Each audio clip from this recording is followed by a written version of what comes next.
This guy gives me no notice when we're going live. He just flicks a switch and here we are, still staring at candy melts. Luckily enough, I can run with it pretty easily. So if you guys join me upstairs, I am taking a much needed break from trimming my rainbow Christmas tree because I've been hanging baubles and Christmas decorations for 3 hours and I needed a chance to make something sweet. I'm making 2 little individual Kit Kat Christmas trees for my boys. They're due home from school any minute, so I have their 2 little mini, they're like little mini pedestals. I just like them because they're cute, but more so that they each get one when they get home. I don't know why. So, would this be your first recipe back in the kitchen? This is my first recipe back in the kitchen. Excuse that noise, we have a massive thunderstorm going on here at the moment. This is my first recipe back in the Australian kitchen. So I'm back from LA and I'm back in the original My Cupcake Addiction kitchen, which I've missed greatly. And not to play favorites, but I like slightly more than the LA My Cupcake Addiction kitchen. The yellow fridge, the pineapple, we got history here. We got so much history. Pineapple. The pineapple, I love that. Alec hates the pineapple, and I love the pineapple. 10 years, babe, can't agree on everything. Can't agree on everything. So I'm going to show you guys how to make chocolate Kit Kat Christmas trees. This video has had like 30 million views on Facebook, so I know a ton of you have seen it. This is not in the Sweet Celebrations cookbook, but if you are considering buying it, there is something else really cool that we do with Kit Kats in there. Let me find Christmas chapter. So if you guys are looking for another fun idea with Kit Kats and also chocolate blocks, you can make the glowing candy cottages, which is something that I make every year with my kids in place of a gingerbread cottage, even though I live on the Gold Coast, and it's almost a recipe for disaster making chocolate stuff in the summer, but I like to live on the edge, and I like chocolate more than I like gingerbread, so that's a fun idea if you guys want to use Kit Kats from Sweet Celebrations. But we are not making that today. We are making, I'm going to call them 5-minute Kit Kat Christmas trees. I get a lot of questions on these because a lot of you guys have problems with them breaking. So first up, I'm going to troubleshoot. Use a family-sized Kit Kat block, not the individual 4 fingers. I don't know why this is, but I'm guessing it's because it seems like these are a little thicker, so they must have a little more chocolate holding them together. Use a knife that's as thin as possible. So try to get one, I don't even know if I've got a really thick one that I can show you guys a comparison with. I normally have like a different range of knives in here. No, I don't have a good thick one, but, oh yes I do, okay. So look at the difference in thickness in those 2 knives. The thinner the knife, the better. Even the blades, like the blade itself is about the same, but as you get into the middle, it just is a little thicker on that silver one. So I'm going with a thinner knife, and I'm not going with a serrated edge knife. You may crack the tops of some trees. It's totally fine. We can glue them back together. This is a very real problem, and it is not an issue.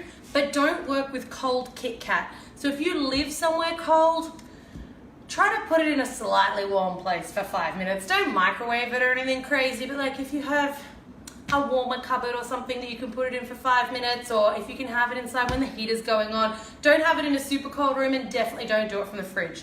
Cold chocolate cracks because it gets brittle. It's delicious, but it's brittle. So I'm gonna come in strong here, and I'm not gonna measure.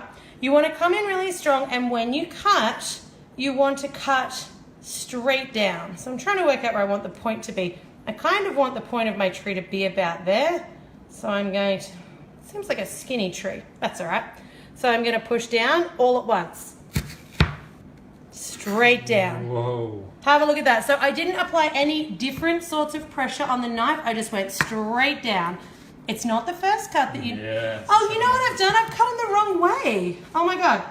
You guys, cut off 4 fingers. We don't want a tree that looks like that. We want a tree that looks like this. Okay, forget that's I said why it. Works so well. Yeah, that's why it works so well. It's been a while since I've made this. All right, so instead we are gonna cut this way. And again, we're gonna go straight down, straight through. Then we're gonna come this way and we're gonna go straight down. Pressure cut. This is the pressure cut, but I'm okay. Then you're going to cut again down this way. Don't worry if you've got a line up it, like so. So on this one, I can see that this little top bit here of the Kit Kat just cracked away a little bit. And I'm okay with that because I'm just going to glue it back down with a tiny bit of candy melt.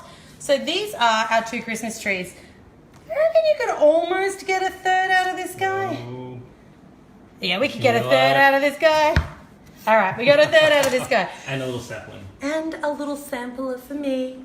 Apparently not. Okay, my candy melts, I don't particularly love the taste of candy melts, so if you have an oil-based or a powder-based food coloring, you can color white chocolate. so much tastier. But if candy melts is what you've got, they're easy to find. So I'm just going to put a tiny blob of candy melt on the back of that little tiny bit of tree that went awry, and we'll just stick it back down. I had so many people telling me that they had to throw out Kit Kat blocks because they kept on snapping the tops. I was like, guys, firstly, we never throw out chocolate. Like, this is ridiculous. I think it may have been an excuse for people to eat said Kit Kat blocks, but I could be wrong.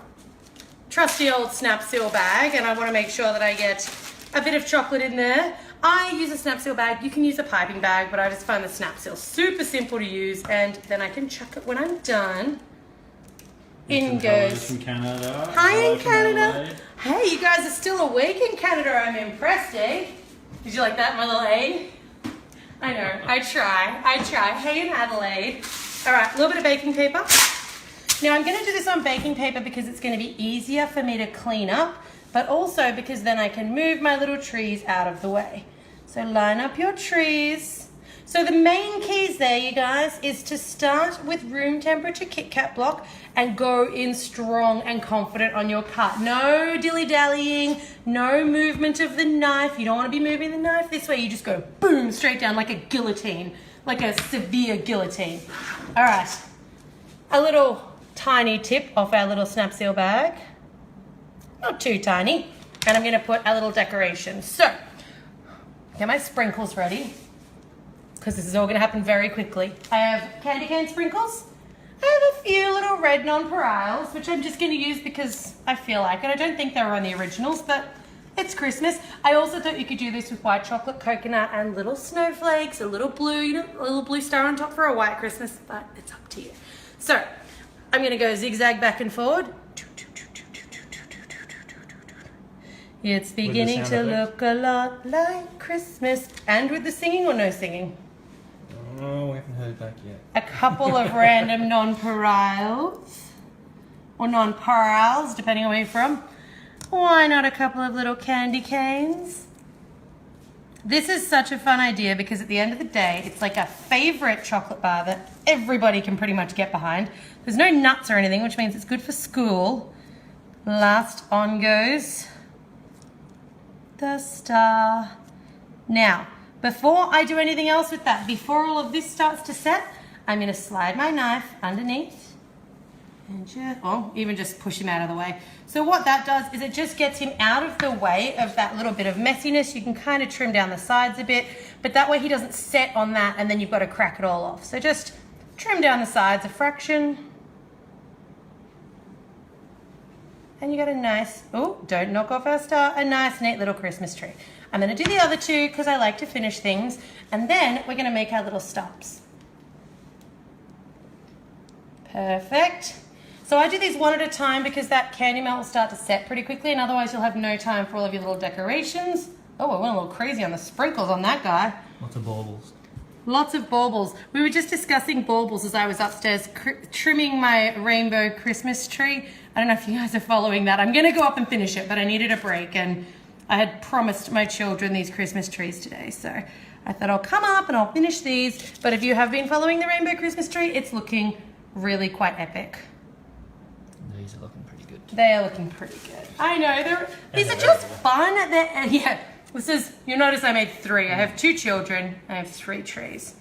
I'm going to try and get under that just so that I can lift it right up. Lift and drop. Relocate. We're basically, what is it? What's the tree fellas? Lumberjacks? Christmas lumberjacks. Again, back and forth. And you'll notice when I swirl like this, I swirl way over either side. That gives me a really nice straight stripe, and it stops you from getting what I call speed wobbles. All of your speed wobbles and your little joining bits happen on the parchment, and you can just scrape this candy melt back up and you can remelt it if you want to, but I mean, it's up to you. You can just eat it. You can do whatever you like with it. All right, on goes my little candy canes. I think I had one with gingerbread men too. I feel like I should have grabbed that. I'll put the gingerbread men on the side. On goes our little star. I'm not gonna lie, would have liked a slightly bigger star on these, but that's just me. I love Christmas. A little higher with that stuff. All right, move this guy off to the side. And honestly, it'd probably be a little easier if I was going in at the bottom instead of trying to go in from the top. But the joys of what I do, we are upside down and back to front when filming things so that you guys can get a great view. So we're gonna let those guys set, and while they set, you can take your stumps. I hope that you haven't eaten them yet. I know that it's incredibly tempting, but you're not allowed to eat until we've finished everything. So I'm gonna take these little stumps. Let me just grab a napkin. I have a little chocolate on my hands, which is always an occupational hazard. We have a little chocolate on our knife, which I'm gonna get rid of because I want my stumps to be nice and brown. So you want a nice clean knife and use the same one. Look at all those love hearts and smiley faces. You guys are into the Kit Kat Christmas tree forest. I love it. You could do this with other blocks of chocolate, but I feel like the way the Kit Kat block kind of lines up, this just works nicely. So to make my little stump, chop and chop. And you should be able to get enough. So really, I mean, by the time, I'm sorry guys, by the time we make our stumps, you're only gonna be left with like this much that you get to eat. Maybe a tiny bit more. I apologize, but out of each equivalent 4 fingers of Kit Kat, you should get 3 completed trees, 3 completed stumps, and that for tasting. I know, it's mean. I feel like you guys deserved more. So I'm gonna take my little stumps and then I'm gonna attach them to the bottom of my trees using a little more of that melted candy. So melted candy just here. Actually, apologies. You want the base of that to be nice and flat. So you want to attach the melted candy to the uneven side of the stump, and you want the nice flat sliced side of the stump to be facing out. So on goes a little melted candy there, and in place goes our little stump. Perfect. All right, I'm convinced that will hold up nicely. Alex looking at it very closely, he's not convinced. Definitely needs more? Definitely needs more. Well, that's why I'm the chef. No. That's why I'm the chef and you're my camera guy. I'll put in a little more. I'll argue and then I'll do it anyway. All right, and then a little bit more on this guy. Make sure he's really nice and flush. Now, once those guys completely set, now that they have stumps, you can stand them up. So you would have seen in the Kit Kat Forest video that I actually let them completely set and then I stand them up and I use a little either white chocolate or candy melt to actually glue them to a plate or a serving tray. And then I got some little candy like chocolate Santas and snowmen and stood them up as well. And then I used a little desiccated coconut or shredded coconut to look like snow. You could also use like grated white chocolate if you wanted. That's a really fun, simple idea. These are for my kids when they get home from school because it's a really small, easy, bite-sized treat. It took us like 5-7 minutes to whip up, and it's all about Christmas. I have to get back upstairs and keep on trimming this rainbow tree that I have been want to help when they get home. trimming all day, and my kids are going to want to help when they get home, and they're not allowed because I'm being very particular about my decoration placement. They get their own tree this year. The last 4 years, I've let kids help, and I've had kid decorated trees, and this year it's rainbow, and it's all about me. I'll see you guys back upstairs in a little bit for the finished product, if I manage to get through it today.